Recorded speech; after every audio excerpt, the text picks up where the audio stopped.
Give yours, you have two. My son-in-law smiled when my daughter needed a kidney. I was already on my way to the operating room when the doctor whispered, I know why they want your kidney. Run. Before we continue, please subscribe to the channel and let us know where you are listening in the comments. The front door clicked shut behind me. Keys found their usual spot on the entry table. My coat came off slowly. The doctor's appointment had drained me more than expected. Just routine blood work, nothing serious. But at 68, even small things tire you out. Then I saw him. Waldo sat on my couch, elbows on his knees, fingers laced together. The single lamp cast shadows across his face. Bills covered the coffee table, white rectangles with red numbers. Rain drummed against the windows. Finally showed up, his voice cut through the quiet. Sit down, old man. We need to talk about your debts. I froze halfway to the stairs. What are you? Don't play dumb. He shot to his feet. The papers scattered as his knee hit the table. 3,500 from poker at Lucky Star. They called me because you won't answer your phone. My stomach dropped. I'd been making payments. Small ones, sure, but steady. 50 here, 100 there. They'd agreed to installments. I'm paying it back, I said. They know that. I gave them 1,200 already. Installments? Waldo crossed the room in 3 strides. His finger jabbed toward my chest. Because of your installments. The bank's threatening to take this house. My house. The words hit like a fist. Your house? What are you talking about? The mortgage, you idiot. Spit flew from his mouth. When you couldn't pay property taxes last year, who do you think covered it? Me. And I used the house as collateral for a business loan. Your gambling debt is affecting my credit. The bank sees risk. They're calling the loan. Lula appeared at the top of the stairs. Her face was pale. She twisted her wedding ring around and around, that nervous habit I'd watched develop over 4 years of marriage to him. Waldo, maybe... Shut up. He didn't even look at her. Your father's problem is destroying our future. I pulled out my wallet with shaking hands. 320s and some singles. $80. I held it toward him. He slapped my hand away. The bills fluttered to the floor. $80? Are you serious? His laugh was harsh. I need 3,500 by Monday, full amount. Not next week, not in installments. Monday. I don't have that kind of money. My voice sounded weak even to my own ears. My pension... I don't care about your pension. Waldo's face was inches from mine now. Figure it out. Borrow it. Sell something. I don't give a damn. But if I don't have that money Monday morning, you're out. You hear me? Out on the street. I looked past him to Lula. She stood on the stairs, one hand on the railing. Our eyes met. Lula, sweetheart. Tell him this is... Dad, she glanced at Waldo, then back at me. We really do need the money. The situation is serious. That's it? My throat tightened. That's all you're going to say? Waldo grabbed her elbow. This conversation is over. Lula, let's go. She didn't resist, didn't look back, just followed him up the stairs like an obedient child. Their bedroom door slammed. I stood there, alone in the dim light. My medical paperwork crinkled in my coat pocket. Reminders from the doctor about blood pressure medication, routine things. Outside, rain continued its steady assault on the windows. The bills lay scattered on the floor around my feet, white rectangles marked with red numbers that might as well have been written in blood. My hands wouldn't stop trembling. I pressed them against my thighs. Monday. 3 days away. $3,500 I didn't have. The lamp buzzed softly. Shadows gathered in the corners of the living room, my living room, in my house, that I'd bought 30 years ago with money from the factory. Before Waldo existed, before any of this. I bent slowly to pick up the bills I'd dropped. My back protested. Everything protested these days. Upstairs, I heard their muffled voices through the ceiling. Waldo's tone was sharp, even through the floorboards. Lula said nothing I could make out, just the occasional soft murmur of agreement. When had she stopped fighting for me? I lowered myself into the armchair by the window. Rain streaked the glass. The neighborhood was dark, except for scattered porch lights. Normal houses with normal families doing normal Friday evening things. My fingers found the arm of the chair, traced the worn fabric. Martha had picked this chair. 20 years ago? 25? Lula had been small then, maybe 12 or 13. She'd curled up in this very spot to read her library books, feet tucked under her, lost in whatever story had captured her that week. I could still see her there if I closed my eyes. Brown hair falling across her face, that little crease between her eyebrows when she concentrated. That girl had loved me. This woman upstairs, this stranger who twisted her wedding ring and wouldn't meet my eyes. I didn't know her anymore. The house settled around me. Pipes creaking. Furnace clicking on. Familiar sounds that should have been comforting. Instead, they felt like a countdown. Morning light slanted through the kitchen window, pale and cold. I'd woken at 6:30, earlier than necessary, but sleep had been impossible anyway. The confrontation played on loop in my head. Waldo's finger jabbing at my chest. Lula's averted eyes. Monday looming. 2 weeks had passed since that terrible Friday. The deadline had come and gone. I'd scraped together $1,800, cashed in a small savings bond, borrowed from an old factory buddy, sold my fishing equipment. Not enough. Not nearly enough. The house had turned into a minefield. Waldo and Lula avoided me. I avoided them. We orbited each other like hostile planets, careful never to collide. I reached toward the counter where the microwave usually sat. Empty space. My hand hung suspended over bare laminate. I turned slowly, scanning the kitchen. No microwave on the other counter, not on top of the refrigerator, not on the small table by the window. Gone. Maybe they'd moved it. For cleaning. I opened the pantry. Checked beside the stove. Under the sink. Nothing. A cold feeling spread through my chest. The living room was next. Each step toward it felt heavier than the last. I already knew what I'd find. Some part of me knew. The TV cabinet stood empty. Cables dangled uselessly. A rectangle of darker wood showed where the 55-inch Samsung had been. The one I'd bought last spring. Saved up 3 months of pension checks to afford. We'd watched the playoffs on that TV. Lula's kids had played video games on it when they visited at Christmas. Now just an outline in dust. I climbed the stairs 2 at a time, my earlier caution forgotten. The guest room door stood open. I went straight to the desk. The laptop was gone. My fingers touched the empty surface where it had always been. Just wood grain and a fine layer of dust. They'd sold my belongings. 3 items. 3 deliberate choices.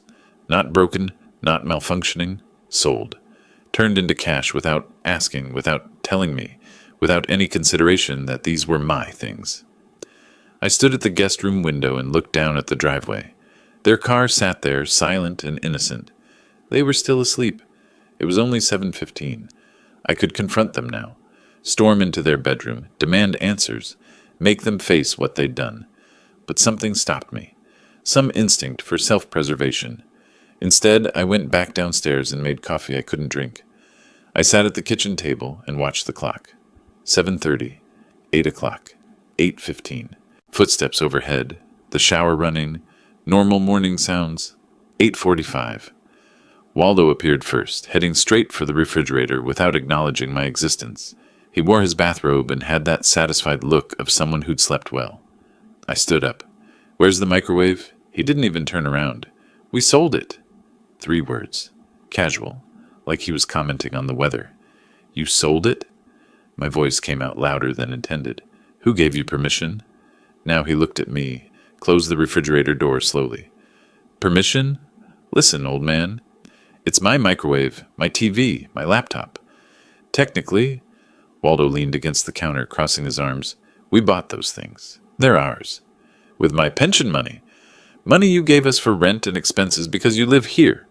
He gestured at the kitchen, the house. "Consider it payment for room and board." Lula descended the stairs then, her hair still damp from the shower. She stopped when she saw us facing off across the kitchen. "What's going on?"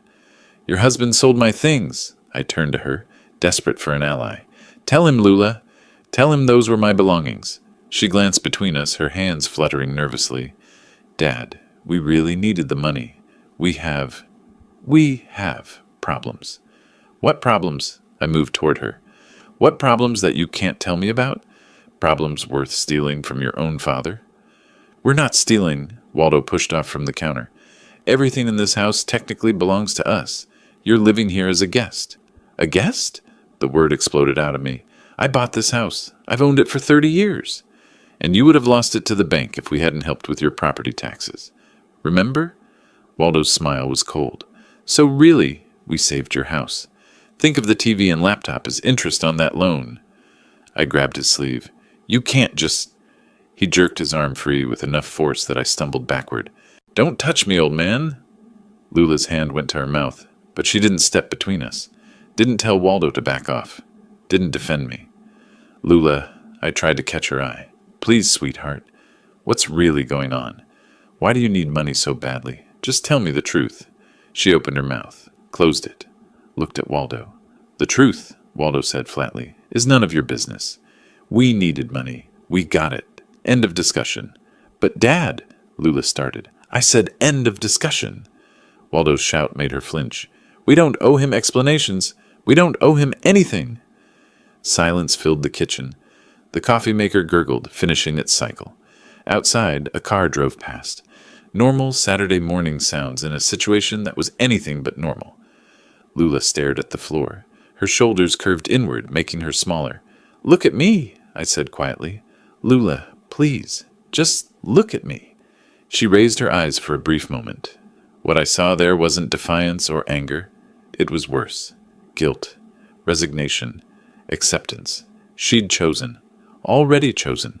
Standing here in the kitchen where I'd made her breakfast for 18 years, where we'd done homework at this very table, where she'd told me about her first crush and her college acceptance letter and her engagement, she'd chosen him over me. Come on. Waldo took her elbow. Let's get dressed and get out of here. They left me standing there, alone with cold coffee and empty spaces where my belongings used to be.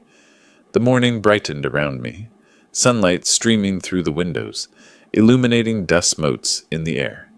Such a beautiful day outside. Such an ordinary, peaceful Saturday morning for everyone else in the world. I pulled out a chair and sat down heavily. They hadn't just sold a few electronics.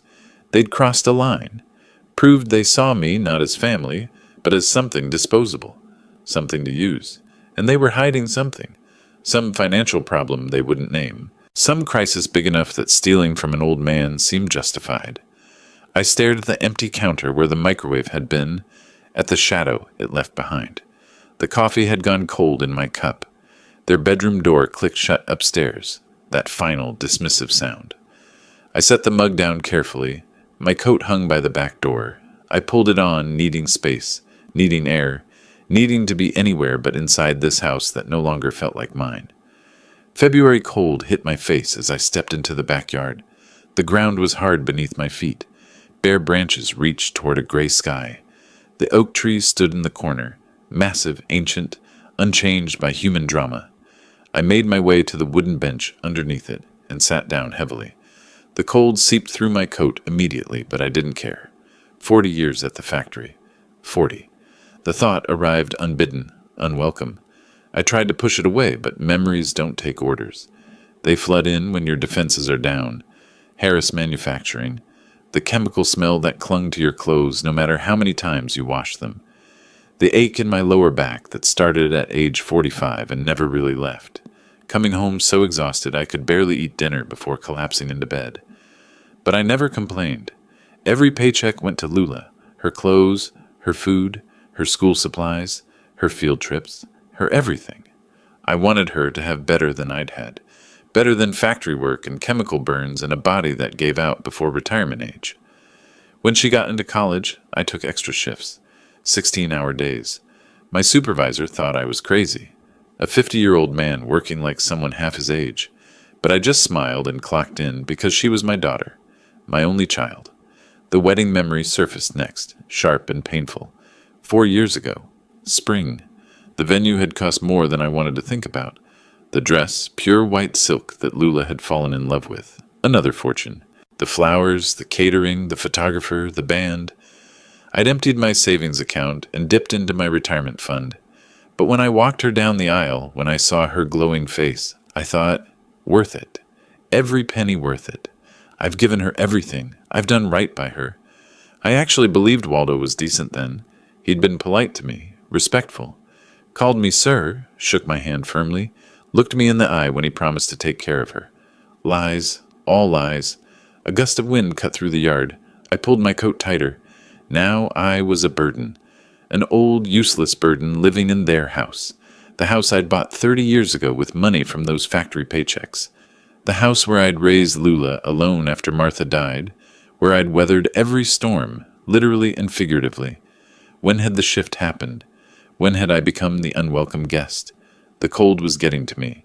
My fingers had gone numb. I stood, walked across the yard past the empty flower beds. In spring, Martha's perennials would bloom again. They always did, year after year, long after she was gone. But now everything was dead-looking, dormant, waiting. I went back inside and climbed the stairs to the small study. It used to be a guest room before it became my retreat, my private space in a house that felt increasingly hostile. The closet door creaked open. 3 photo albums sat on the shelf, heavy and old-fashioned. I lifted them down and spread them across the desk. The first album, Lula at 7 years old, elementary school picture day. Gap-toothed smile, pigtails tied with red ribbons. She'd been so excited that morning, insisted on wearing her best dress. I turned the pages slowly. Lula at 13, middle school graduation, standing beside me, her head barely reaching my shoulder. Both of us grinning. High school photos. Lula with friends, Lula at prom, Lula in her cap and gown holding her diploma high. College years. She looked so young in these pictures, so full of hope. Her first apartment, that tiny studio with the leaky faucet. She'd called me to help fix it, and we'd spent the whole afternoon laughing as water sprayed everywhere. Professional Lula, her first real job, dressed in a suit that made her look so grown up. She'd called me crying happy that day she got the offer. Then the shift. The wedding photos. Waldo entering the frame. Lula beside him. Beautiful in that silk dress. Me giving her away, my hand on her elbow. My smile genuine because I believed I was securing her happiness. More recent photos. Lula with her children. My grandchildren, Jake and Emma. She looked different in these. Older, yes, but also distant. Even smiling at her own kids, there was something missing from her eyes. Some light had dimmed. I laid out 3 photos, side by side. Lula, at 16, hugging me outside the hospital where Martha had just been moved to hospice. Her arms tight around my waist, her face pressed against my chest. Lula, at 28, getting her college degree, delayed because she'd worked full-time to help support herself. Holding the diploma, one arm around my shoulders, both of us proud. Lula, at 38, on her wedding day, standing between me and Waldo. She was turned slightly toward him, just slightly, but enough. The progression was there, visible if you knew to look for it, the gradual turning away, the redirected attention, the shifting loyalty. One photo stopped me cold. Martha's funeral? No, after. About a month after. Lula had come to the house and found me sitting in the dark. Couldn't bring myself to turn on lights. Couldn't see the point. Martha was gone. Everything was gray. In the photo, one Martha's sister had sent me later, Lula sat beside me on the couch, her hand gripping mine. Her face was fierce with determination. "Tatu, ya tut. Ya nikuri ne pidu?" she'd said. "Dad, I'm here. I won't go anywhere." I'd believed her, that Lula had existed, that Lula had meant those words with everything she had. Where had she gone? My fingers traced the photograph, trying to reach back through time to that moment, that daughter, that certainty. The house was silent around me. They'd probably left, gone out to avoid me. That's what weekends had become, elaborate avoidance patterns, all of us circling, never connecting. I wiped my eyes quickly. No time for that. The album stared up at me from the desk, a history in photographs. Every smile, every milestone, every moment of joy I'd worked so hard to give her. Birthdays where I'd stretched the budget for the toy she wanted. Christmases where I'd wrapped presents in newspaper because I couldn't afford fancy paper, but made sure there were gifts underneath the tree. School clothes bought on sale, but always clean, always presentable. 40 years of sacrifice. 40 years of choosing her over everything else. And now, sold electronics, dismissed concerns. A husband who called me old man, and a daughter who wouldn't meet my eyes. I closed the album slowly, one by one. The covers made soft sounds against each other. I lifted them back to the closet, put them on the shelf, closed the door. At the window, I looked down at the street below. Saturday afternoon. A woman walked a dog. 2 kids rode bikes. Normal life proceeding normally for everyone else. Something shifted inside me. Subtle but definite. Not quite anger yet. Not quite resolve. But something close to both. I'd given everything. 40 years of my life, my health, my savings, my future. I'd given it willingly, happily even, because she was my daughter and I loved her. But I deserved better than this. The thought was quiet but firm. Undeniable. I deserve better. The street below continued its peaceful Saturday routine. Inside the study, I stood at the window, one hand against the glass, feeling the cold through it, and something beginning to solidify in my chest where pain had been sitting for weeks. The album still lay open before me. Afternoon light had shifted, grown longer, more golden. How long had I been sitting here? An hour? 2? I turned another page. There, that photograph stopped me cold. Outside Springfield Community Hospital. April, maybe May of 2015. Lula's arms wrapped around me, both of us looking hollow-eyed, exhausted. Martha had died 3 weeks before this picture. 3 weeks of funeral arrangements, condolence visits, paperwork that never ended, the bureaucracy of death. That was the darkest period. I remembered it clearly. Too clearly. I hadn't wanted to keep living. 30 years with Martha, gone in 6 months of cancer. The house felt empty.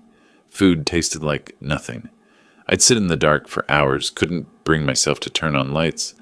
Lula saved me then. She came every single day, cooked meals I barely touched, cleaned rooms I'd stopped noticing. Sometimes she just sat beside me on the couch in silence, her hand on mine, letting me exist without demanding conversation or false cheer. "Tatu, ya tut," she'd said one evening. I was here. Ya nikudi ne pidu. I won't go anywhere. I'd believed her, completely, utterly believed her, that Lula had been real. I could see her in this photograph, the fierce determination in her face despite the grief, the protective way she held me. Where had that person gone?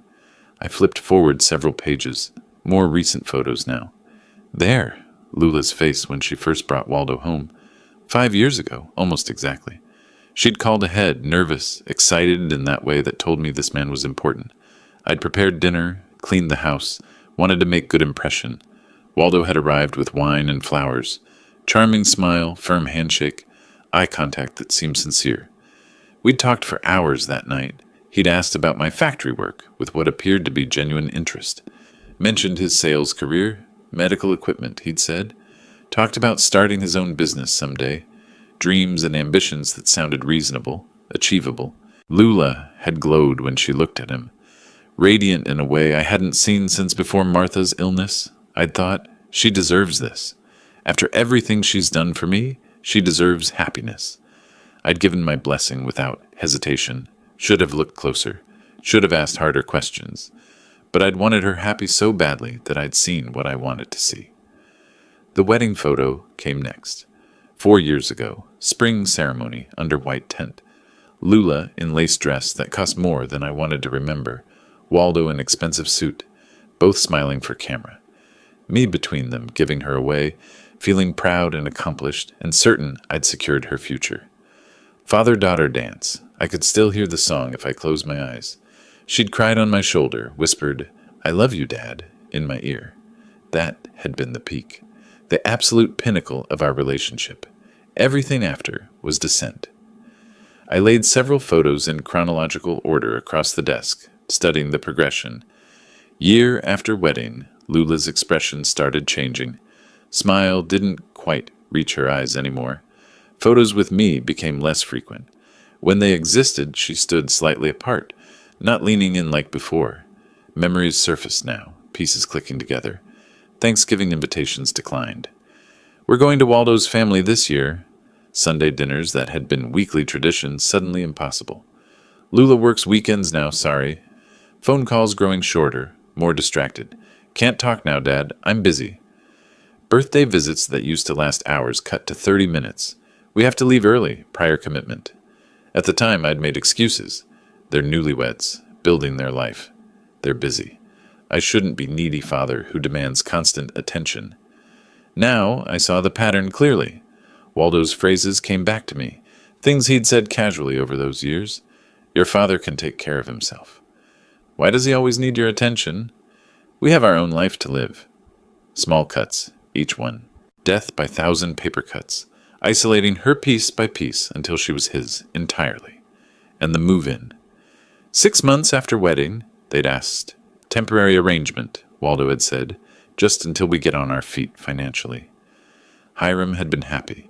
Chance to have Lula close again, rebuild what was fading, instead distance increased. They took master bedroom. I moved to smaller room. My house became our house, in their language. Then gradually, their house, until finally Waldo called it my house to my face.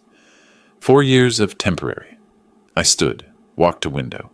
Evening had arrived while I'd been lost in memories. Street lights glowed against deepening darkness. Below, Waldo's SUV sat in driveway. Expensive vehicle for unemployed man. How did he afford it? Another question I'd never asked. Another red flag ignored. Back at desk, I examined 2 photos, side by side. Lula, at 35, before Waldo. Open face, warm eyes, genuine smile directed at camera. At me, behind camera. Love visible in every line of her expression. Lula at 40, 2 years into marriage. Same face, different spirit. Eyes distant. Smile practiced, performed. Body language closed. Even in photos with me, she looked like she wanted to be elsewhere. I touched the older photograph, trying to reach through time to that daughter, that moment, that certainty of love.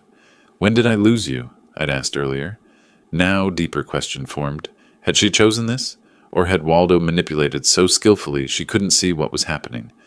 Both, maybe. She'd had agency, made choices, but under constant influence, steady pressure, systematic isolation strategy, like frog in slowly heating water, not noticing until too late. I wanted to blame only Waldo, easier that way. But Lula had gone along. That hurt most. She'd let it happen, chosen him over me again and again. The house was silent around me. They'd gone out somewhere, or were avoiding me, or simply didn't care enough to check on old man in his study. Lamp on desk created small island of light in gathering darkness. Beyond it, shadows filled corners, crept along walls. I sat down again, photos still spread before me, timeline of loss laid out in glossy paper and fading colors, understanding achieved, but painful. No closure, just deeper confusion about who my daughter had become. Stranger wearing familiar face. Evening deepened toward night. I remained in my island of light, alone with photographs of person who used to love me. Weeks had blurred together into gray monotony. The house maintained its Cold War, Waldo and Lula in one camp, me in another, all of us orbiting carefully to avoid collision. They'd stopped speaking to me entirely after the missing electronics confrontation. I'd stopped trying to engage. March had arrived with its unpredictable weather, rain one day, weak sunshine the next. That Monday evening I sat in my armchair with the Springfield Journal, reading about city council budget debates that couldn't hold my attention. 7:30, routine evening, nothing to distinguish it from dozen others recently. Then the front door opened. I looked up. Lula stood in the doorway and everything in me went cold.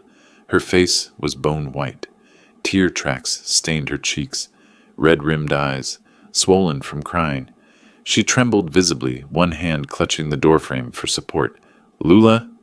I dropped the newspaper, on my feet instantly. "What happened?" She opened her mouth. Nothing came out. Just a choked sob.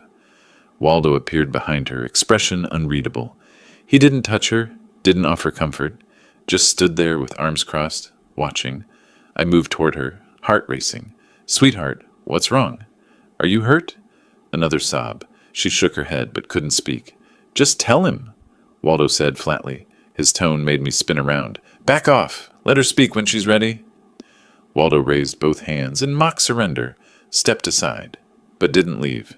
Remained standing there, observing with strange intensity. I turned back to Lula, took her cold hands in mine. "Whatever it is, we'll handle it. Just tell me." She pulled one hand away to wipe her face, drew shuddering breath. "I was at the doctor today." "Doctor?" The word landed like stone in my stomach. "What doctor? Why?"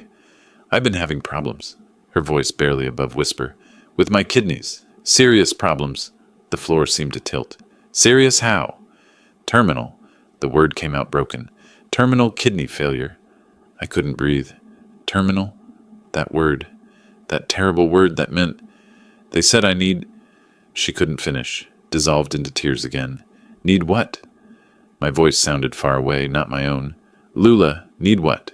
Transplant. Waldo supplied the word coldly. She needs kidney transplant. The room spun. I grabbed the back of the couch, legs suddenly unreliable. My daughter, kidney failure, terminal, transplant. Questions tumbled out. When did this start? What tests did they run? How long have you known? Lula shook her head helplessly. Months of symptoms. I thought it was nothing. Finally went in today and Dr. Andrews. He ran blood work and scans and... She broke down completely, shoulders shaking. I crossed the space between us in 2 strides, pulled her into my arms. She collapsed against me, sobbing into my shoulder. I held her, feeling her shake, my own tears starting. We'll fix this, I heard myself saying. Whatever it takes, we'll fix this. Dad, her voice muffled against my coat, listen to me. I pulled back enough to see her face, gripped her shoulders. Take mine. Take my kidney. I'm healthy. I can donate. Dad, you don't have to. Don't have to. Outrage cut through my fear. You're my daughter. I'll give you whatever you need. Waldo made a sound. Laugh? Scoff? I glared at him. Something funny? You? His eyebrows rose. Old man with your health issues? You think you can donate? I'm healthy enough. I turned away from him, focused on Lula. I'll do all the tests tomorrow. Today, if possible. We'll start process immediately. See? Waldo's voice dripped sarcasm. How noble. I spun on him. What is wrong with you? Your wife is dying, and you're... I'm being realistic, he interrupted. Someone has to be. Lula pulled away from me, wiped her face with shaking hands. Waldo, please. What about you? I demanded. Why can't you donate? Wrong blood type. His answer came too quickly, too smoothly. Already checked. I don't match. Something about his tone nagged at me, but I couldn't process it. My daughter was dying. That was all that mattered. Then I will, I said firmly. Lula, which hospital? Which doctor? Springfield Community. She wiped her eyes again. Dr. Andrews. Thaddeus Andrews. He's the transplant specialist. I memorized the names. I'll be there first thing tomorrow. We'll get this handled. Thank you. Fresh tears spilled down her cheeks. Thank you, Dad. I was so scared to tell you. I thought maybe you wouldn't want to. Not want to? I pulled her close again. You're my daughter, my only child. I would do anything for you. Anything. Over her shoulder, I saw Waldo's face. Strange expression there. Satisfaction? Calculation? Something cold and wrong for man whose wife just received death sentence. But Lula was crying in my arms for first time in years, and that mattered more than Waldo's inexplicable behavior. She eventually pulled away, exhausted. I need to lie down. Of course. I squeezed her hand. Get some rest. Tomorrow, we start fighting this. She nodded, turned toward stairs. Waldo followed without word, without looking back at me. Their bedroom door closed upstairs. I stood alone in living room again, newspaper forgotten on floor where it had fallen. Terminal kidney failure. Transplant. My daughter might die. But something... Waldo's coldness, his cynical comments, that too quick answer about blood type, the satisfaction on his face when I'd offered my kidney. I pushed the thoughts away, couldn't afford distraction. Lula needed me. That was all that mattered. Tomorrow I'd go to hospital, get tested, do whatever necessary to save her. Outside, wind picked up, rattling windows. March weather, unpredictable and harsh. Inside, I sank into armchair, processing shock, fear, determination all tangled together. My daughter was dying, and I would save her, whatever it took. Sleep never came. I'd lain in bed watching ceiling, mind circling endlessly around one word, terminal. Every time I closed my eyes, I saw Lula's pale face, heard her broken voice.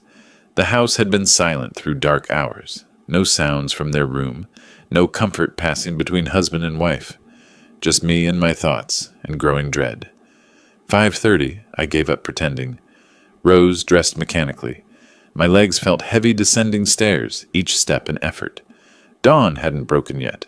House was dark, quiet, cold. Kitchen light was on. I stopped in doorway, surprised. Waldo stood by coffee maker, 2 mugs ready. He turned as I entered, smiled slightly. Morning, Hiram. Rough night.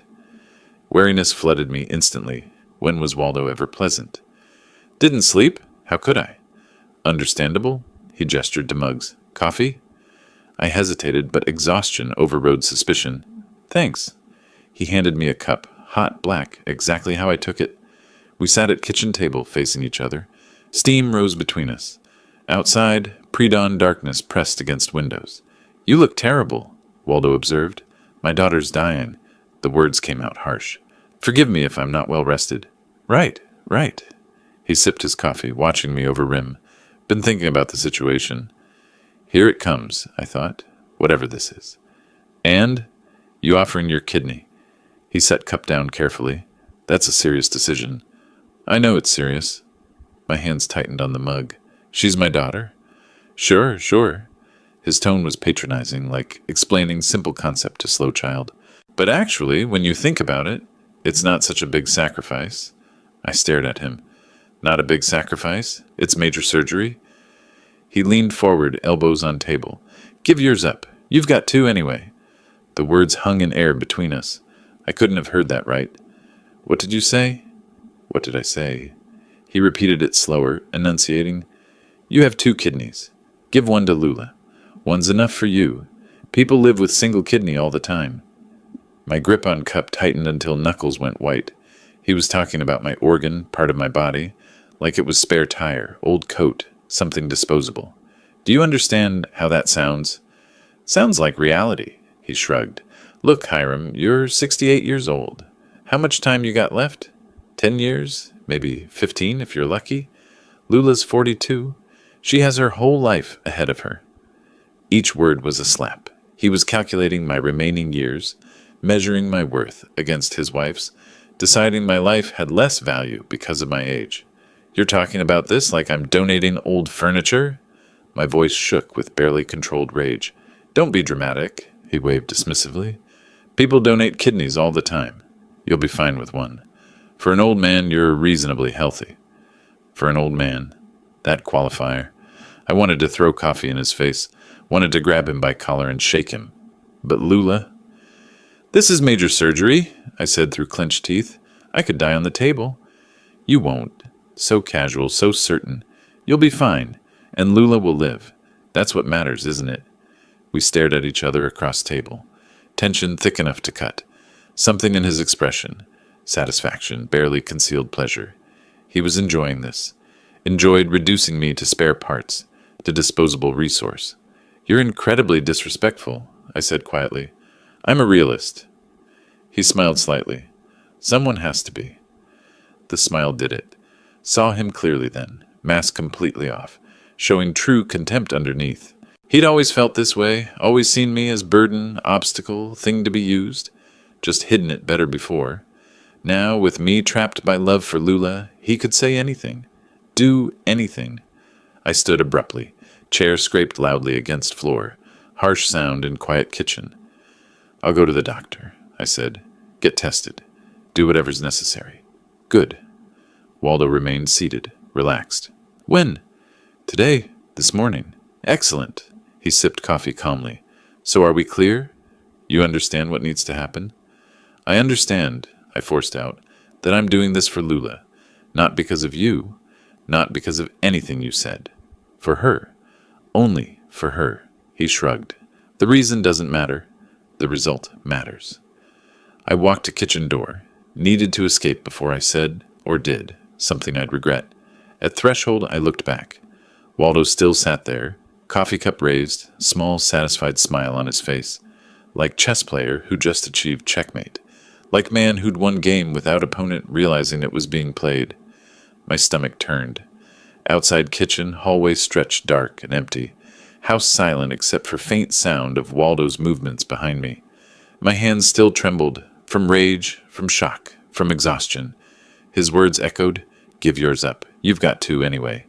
Like I was warehouse of spare parts, existing only to serve them, disposable, expendable. Worth less because of my age, my years, everything I'd sacrificed and given. I swallowed bitterness, climbed stairs toward my room. Had to get ready, had to call hospital, make appointment, start process.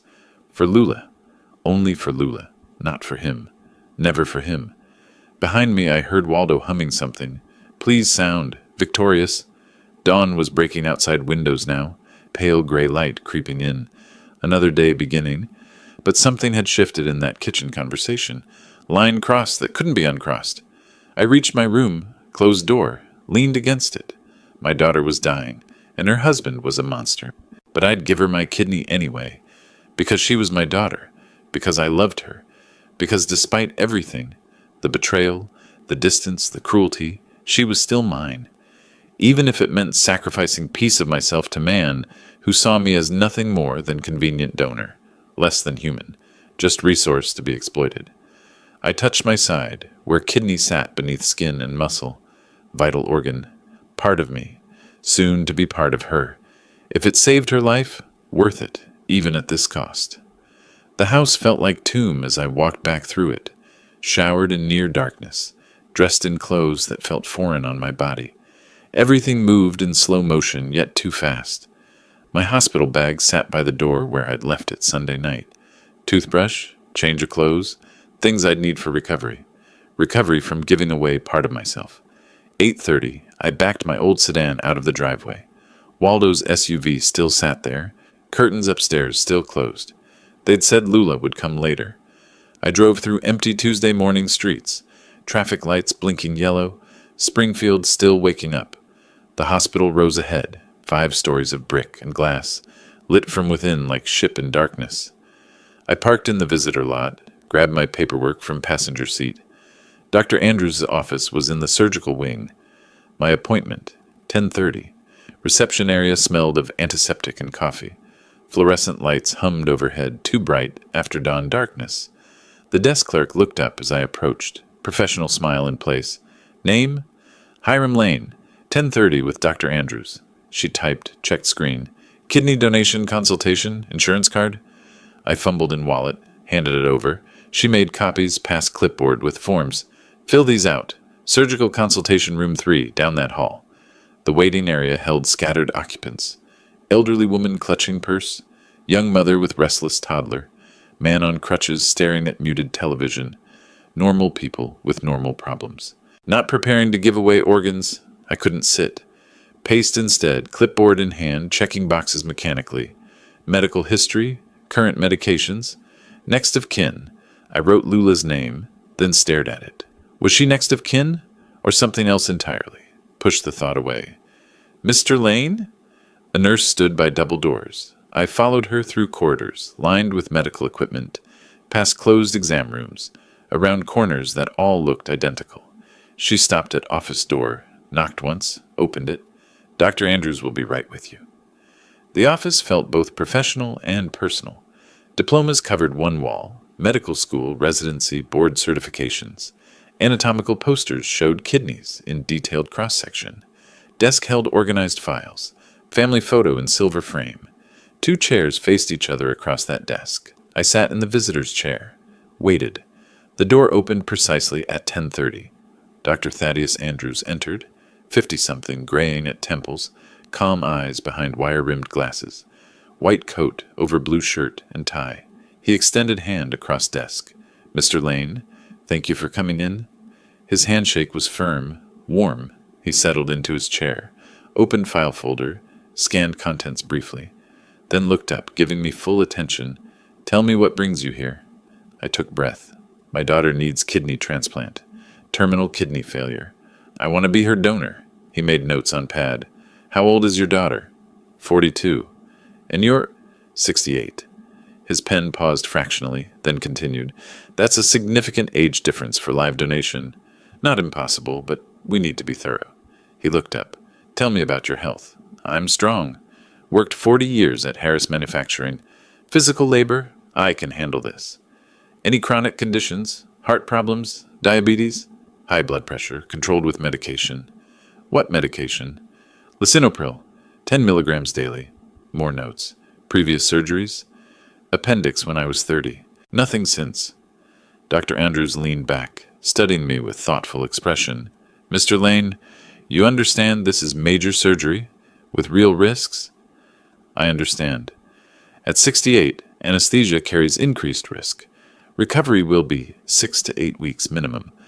You'll live with one kidney for rest of your life, which means dietary restrictions, regular monitoring, permanent lifestyle changes. He paused. This isn't like donating blood. You can't get it back. She's my daughter. My voice came out rougher than intended. She's dying. Nothing else matters. Something flickered in his eyes. Approval? Concern? He made another note. I appreciate your dedication, but as your physician, I'm obligated to ensure you're a medically suitable candidate. We'll need comprehensive testing. He pulled form from drawer, began writing. Complete blood panel, urinalysis, chest x-ray, abdominal ultrasound, tissue typing for compatibility. Can you come tomorrow morning? Need you fasting? Nothing after midnight tonight? Tomorrow's fine. When can we schedule surgery? One step at a time, Mr. Lane. Tests first, evaluation, then if everything checks out. He paused, calculating. Given the terminal nature of your daughter's condition, we could potentially schedule for next week. Monday, March 17th, if tests clear. 6 days away. That soon?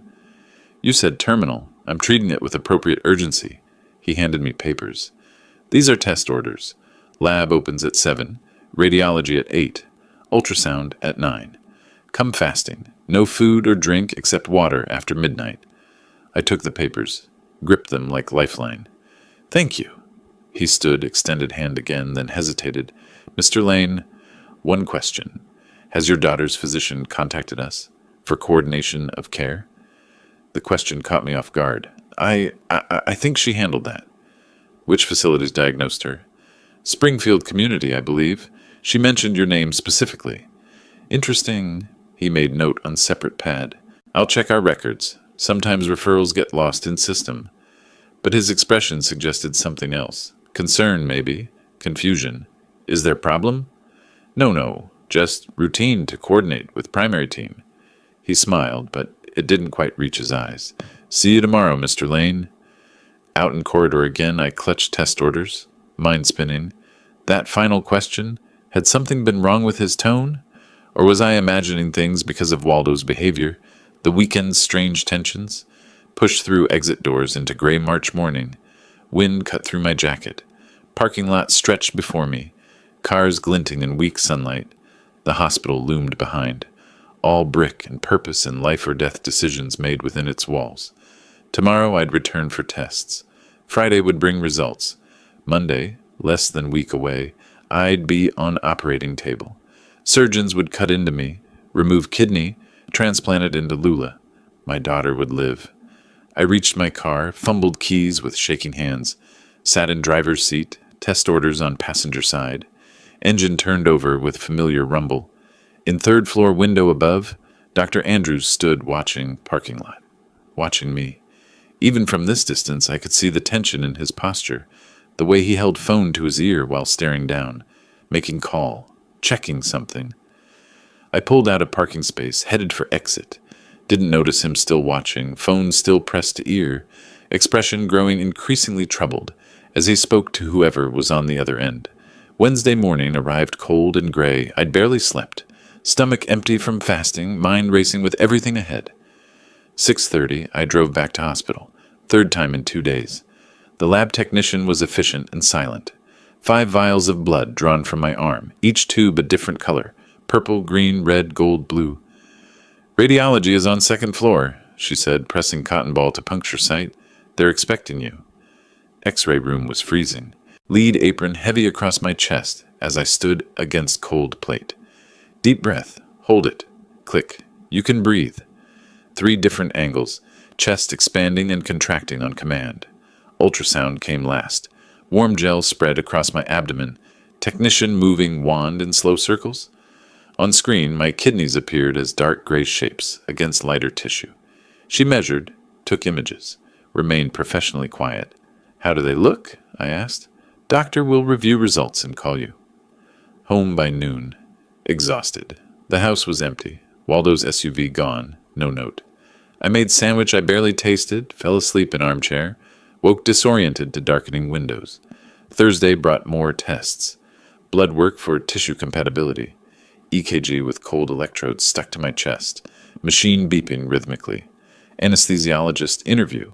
Older man with kind eyes who asked about allergies, previous reactions, explained risks I already knew existed. More paperwork, consent forms, liability waivers, medical directives.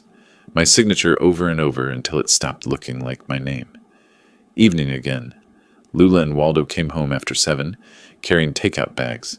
Didn't offer to share. Disappeared upstairs, their door closing with decisive click. Friday afternoon, my phone rang.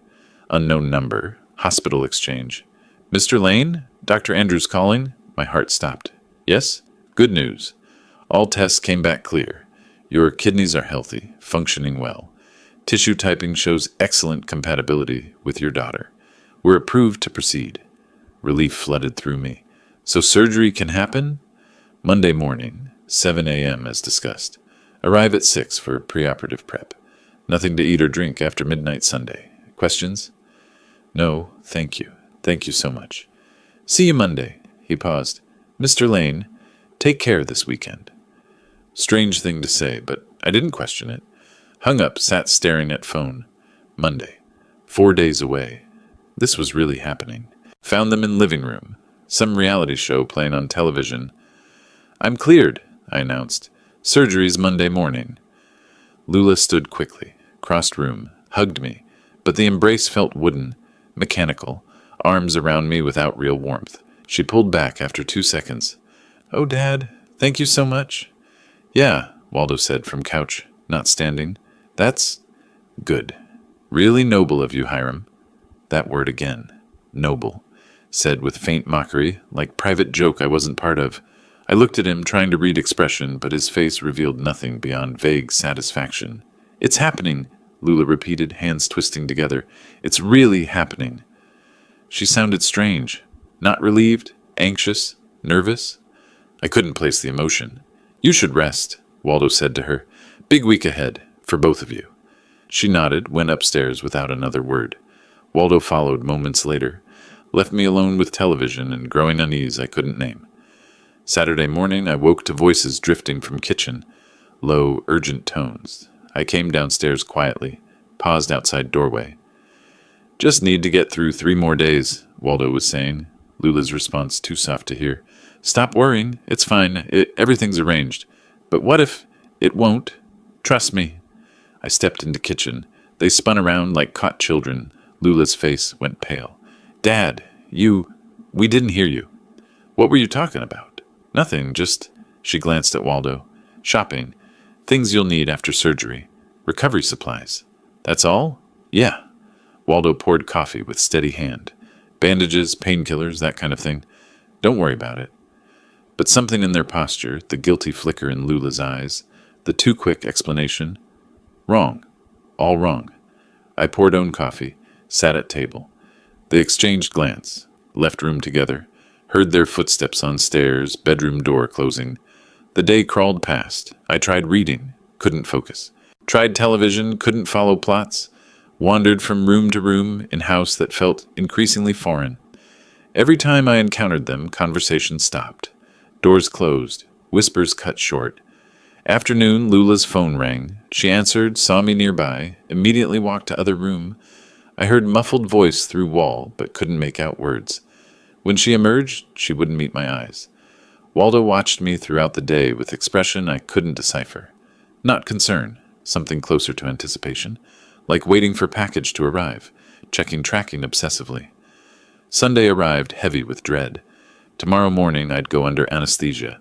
Surgeons would cut me open, remove part of me. Permanent change, irreversible.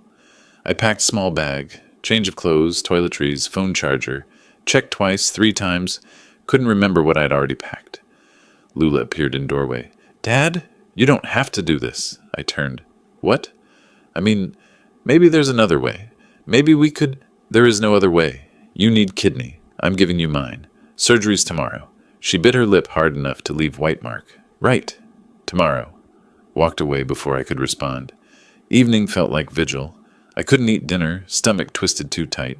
Sat in living room while they stayed upstairs. Clock ticked toward midnight, toward fasting deadline, toward point of no return. Found Lula in hallway around 9. Can we talk? I'm really tired, Dad. Please, just minute. She stopped, back to me. rigid posture. Are you sure everything's okay? You and Waldo, you seem... Seem what? She turned. Tears shone in her eyes. Different. I need transplant? Of course I'm different. That's not what I meant. Then what? You think I'm not grateful? You think I don't appreciate what you're doing? No, I'm terrified. Her voice broke. Tomorrow you go under knife because of me. They're going to cut you open, take your kidney, and it's all my fault. Honey, it's not your fault you're sick. I have to sleep. She practically ran to bedroom. Door slammed. I stood in empty hallway, her words echoing.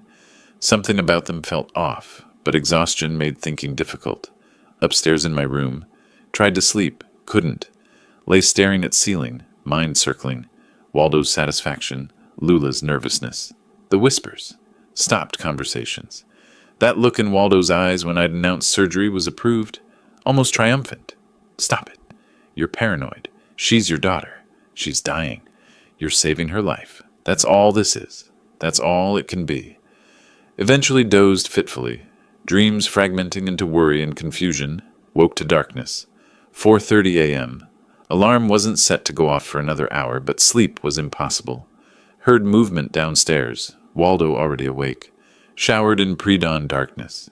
Dressed in loose, comfortable clothes they'd told me to wear. Came downstairs with my bag. Waldo waited by front door, car keys in hand. He wore expression I'd seen before, but never quite placed. Satisfaction mixed with something harder. Anticipation. Ready for your big day? Was I? Would I ever be? As ready as I can be. Lula's still sleeping. She'll come later with the kids. Nodded.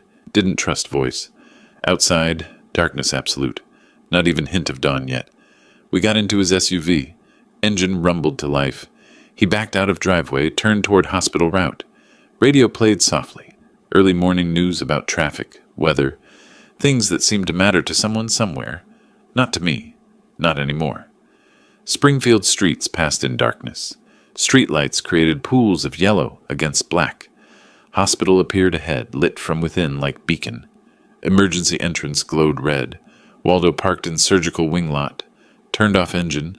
Silence descended except for cooling motor ticking. Here we are. I grabbed my bag from back seat. Hand on door handle. Looked back at house one final time before we'd left. Lula's window dark. She hadn't come out to say goodbye. Hadn't wished me luck. Just stayed behind closed door while I went to do this impossible thing for her. Let's go, Waldo said. We walked through automatic doors into harsh fluorescent brightness. 6 a.m. exactly. Time to give away piece of myself. The hospital at 6 a.m. felt liminal, caught between night shift and day shift. Emergency cases and scheduled surgeries. Surgical admissions desk stood in alcove off main corridor. Woman behind counter looked up as we approached. Name? Hiram Lane. Kidney donation, Dr. Andrews. She checked computer, nodded. Room 3 for pre-op. Someone will take you back shortly. To Waldo. Waiting areas down that hall. Waldo settled into plastic chair without word. Phone already out. Didn't wish me luck. Didn't say anything. Just sat there with that strange, satisfied expression, scrolling through screen like this was ordinary morning. Mr. Lane? A nurse appeared, clipboard in hand. Follow me, please. I looked back once. Waldo hadn't looked up from phone. Something about his posture, relaxed, almost lounging, struck wrong note. Man whose wife was dying should show tension, worry, something. But he sat there calm as pond. Through double doors into surgical wing. Antiseptic smell stronger here. Equipment beeping from nearby rooms. Nurse led me to small pre-op room with curtains. Hospital bed. Monitor on wheeled stand. Change into this. She handed me folded gown. Everything off, including underwear. Gown ties in back. Press call button when you're ready. Left me alone with paper gown. I stripped mechanically. Folded clothes into plastic bag they'd provided. The gown felt obscene. Thin. Exposing, designed to make patient vulnerable. Tied strings behind my neck and back as best I could. Lay on bed. Pulled sheet over legs. Pressed call button. Same nurse returned with blood pressure cuff and IV kit. Let's get your vitals. Cuff tightened on my arm. Machine beeped. 145/90. Little elevated, but you're nervous. Normal. She swabbed inside of my hand, found vein. Little stick. Needle slid in cold and sharp. Taped in place. tube connected to hanging bag. Clear fluid began dripping through line into my vein, each drop pulling me closer to point where I couldn't turn back. Dr. Andrews will be in shortly. Try to relax. Alone again. Clock on wall read 6:45. 15 minutes until surgery time. I stared at ceiling tiles, counting them, losing count, starting over. IV dripped rhythmically. Monitor beat my heartbeat. Outside curtain, footsteps passed. Voices murmured. Hospital continuing its endless cycle. This was it. Soon they'd wheel me to operating room. Put mask over my face. Count backwards from 10. I'd wake up hours later with one kidney gone. Permanently altered. But Lula would live. Worth it. Had to be worth it. 7 o'clock. Door opened. Dr. Andrews entered wearing surgical scrubs, cap covering hair, mask hanging around neck. Professional expression in place. Mr. Lane, how are you feeling? Nervous, but ready. He checked chart clip to foot of bed, looked at IV, checked monitor. All routine, professional, exactly what doctors should do before surgery.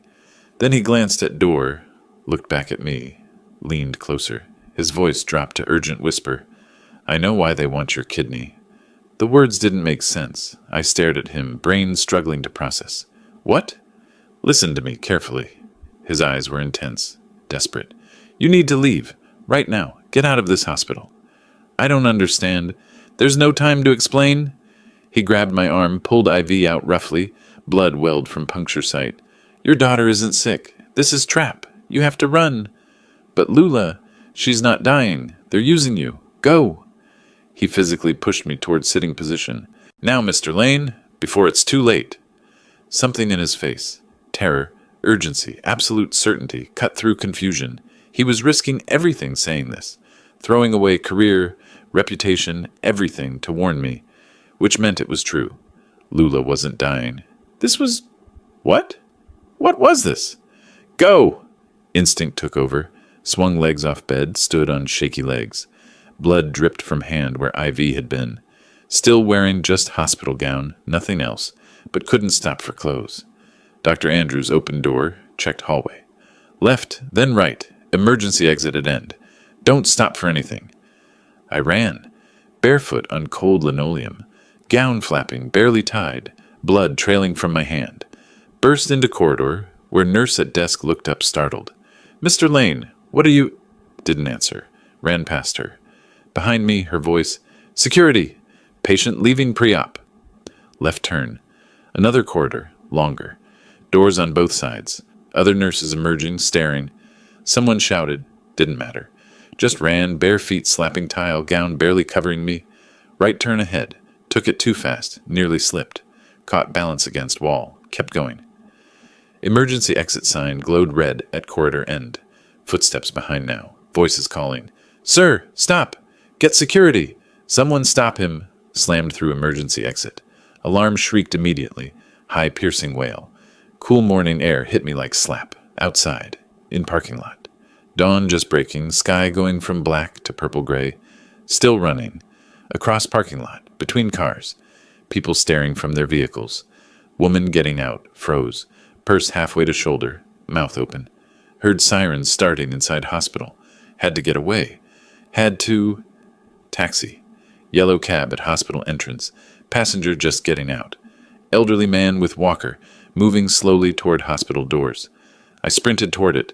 Driver still in front seat, checking phone. Yanked back door open, threw myself inside. Drive! Driver jumped, spun around. Young guy, maybe 25. Eyes went wide, seeing me. Hospital gown, bleeding hand, bare feet. Wild expression. Whoa! Hey, buddy, you okay? Should I take you back to... No, not hospital. Just drive. Please. Man, you're bleeding. You look like you need... Please, just go. I'll explain. Just go. He hesitated, looking between me and hospital entrance. Security guard had emerged, looking around parking lot. Roadside inn, I gasped. Highway 55. I have money. I'll pay. Just, please. Something in my voice, terror, desperation, made decision for him. He shifted into gear, pulled away from curb. Hospital receded in side mirror. Security guard got smaller, disappeared. I collapsed against back seat, shaking violently. blood still dripping from hand staining hospital gown. Driver watched me in rearview mirror, concerned, confused. Seriously, man, are you okay? You need doctor? Bitter laugh escaped. No doctors. No more doctors. We drove through Springfield's waking streets. Businesses opening, people heading to work. Normal Tuesday morning for everyone except me. Me in my hospital gown, bleeding, barefoot, fleeing from surgery that would have... What? What would it have done? Dr. Andrews' words echoed. Your daughter isn't sick. This is trap. But trap for what? Why? What did they want? No. Knew what they wanted. My kidney. They wanted my kidney. But not for Lula. For something else. We're here. Roadside inn appeared. Cheap motel, neon sign, parking lot half full. Taxi pulled in, stopped. That's $18. Wallet in my clothes. At hospital. My wallet's back there. I can't. Driver sighed heavily, looked at me in mirror. Saw old man, terrified, bleeding, in hospital gown. Made decision. Forget it. Just go. Get help or something. Thank you. Voice came out choked. Thank you so much. Got out. Taxi pulled away. Stood in motel parking lot as sunrise painted sky pink and gold. Cars passing on highway. Drivers staring at man in hospital gown standing there bleeding. Office. Had to get room. Stumbled toward it. Pushed through door. Bell chimed. Clerk looked up from computer. Young woman, maybe 30. Face went through series of expressions. Surprise, concern, alarm. I need room. Ridiculous request given appearance. I don't have wallet. I can't pay right now. But please, I'm running from bad people. She stared at me. At hospital gown, at bare feet, at blood dripping on linoleum. Your family? She asked quietly. Nodded. Couldn't explain more. Long pause. She reached under desk, pulled out key with plastic tag. Room 7. Don't tell anyone I helped you. Took key with shaking hand. Thank you. Room 7 was at end of building. Cheap door, peeling paint. Key turned stiffly in lock. Inside. Bed, dresser, bathroom. Television, bolted to wall. Cheap but safe. Hidden. I locked door. Slid down it to floor. Started shaking so hard my teeth chattered. What had just happened? Dr. Andrews saved me. Risked his career, maybe his life, to warn me at last possible second. Which meant he'd discovered something. Knew something. Something so terrible he couldn't let surgery happen. Lula wasn't sick. The words kept circling. Not sick. Not dying. Not terminally ill. Then why? Why the tears, the desperation, the urgent need for transplant? Why did they want my kidney? Sat on motel floor in stolen hospital gown, bleeding hand pressed against chest, watching sunrise through dusty window, and realized I knew nothing about my own daughter anymore. Nothing at all. I spent a sleepless night at the motel, staring at the ceiling and replaying the escape. At dawn, a text arrived from an unknown number. Meg's Diner, 11 a.m. Come alone. Andrews. The clerk lent me clean clothes. At the diner, Dr. Andrews waited in a back booth, eyes tired, voice low. Sunday night, I heard them in the hospital corridor, he said. Your daughter and her husband. They didn't see me. At first, I didn't understand. Then I realized they're planning to sell your kidney on the black market. Chicago buyer. $75,000. I shook my head automatically. Lula's sick. She isn't, he said, gentler now. I checked. No diagnosis. No record of renal failure. Nothing in our system. They use my name to make it sound legitimate. He set a small recorder on the table and pressed play. Waldo's voice came through cool and confident. Tomorrow morning, old man doesn't suspect a thing. Doc removes the kidney. Our contact drives it to Chicago. Money by evening. Lula's voice followed, small and wavering. 75,000. Waldo again. Enough to clear the debts and finally get rid of the burden. A pause. Lula, barely audible. He's not a burden. He's my father. Waldo, hard. After surgery, he'll be weak. We tell him he needs care. Nursing home. Problem solved. Another long pause. Lula. Okay. The diner noise kept on, forks scraping plates, a truck downshifting, while my world imploded. I could have just canceled, Andrews said, sliding a USB across the table. But you deserve the truth. Protect yourself. They're dangerous. I pocketed the drive.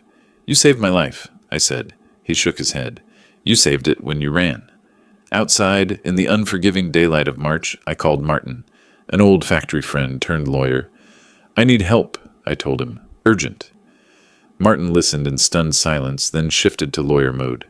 The recording may not be admissible criminally, he said, but practically it's leverage. Is the house only in your name? Yes. Then give them written notice to vacate. 24 hours. If they refuse, call the police for trespassing.